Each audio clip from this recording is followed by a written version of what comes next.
Well, fall is right around the corner, and farmers across the Midwest, including here in Ohio, they're getting ready for harvest time. Hard to believe. Jack Crum joins us in studio. So, Jack, talk to us about how the outlook is looking for local farmers, the ones that you had a chance to talk to today. Yeah, Jeff, the grueling work of planting and spraying is largely complete, and for most, they're now in the home stretch of monitoring crops for disease and insects. I checked in with a Pemberville farmer on how the summer went and what they're looking forward to this fall.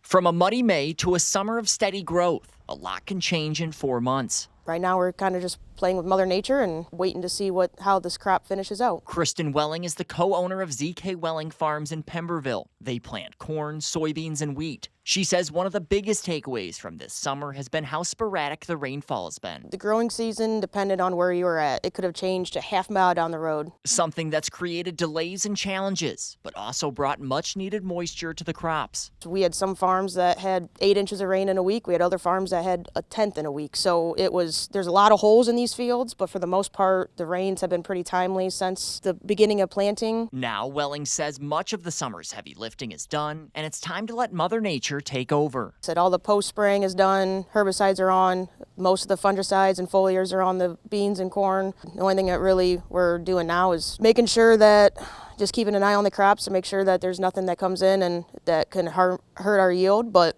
for the most part, yeah, this is kind of the calm before the fall and taking a breather while we have it. Looking ahead to harvest, she's feeling more optimistic this year than in recent years. One, the prices are up a little bit. That always helps. And then like I said, we've had some timely rains around here.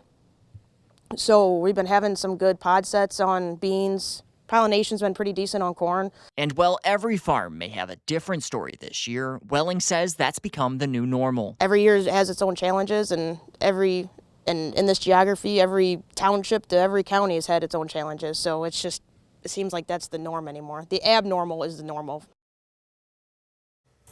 Now, Welling says that she'd ideally love to see another half-inch to inch of rain each week, followed by dry weather for the harvest. The sweet spot for the harvest, I'm told, is between mid-September and late October. Reporting in studio, I'm Jack Crum, WTOL 11.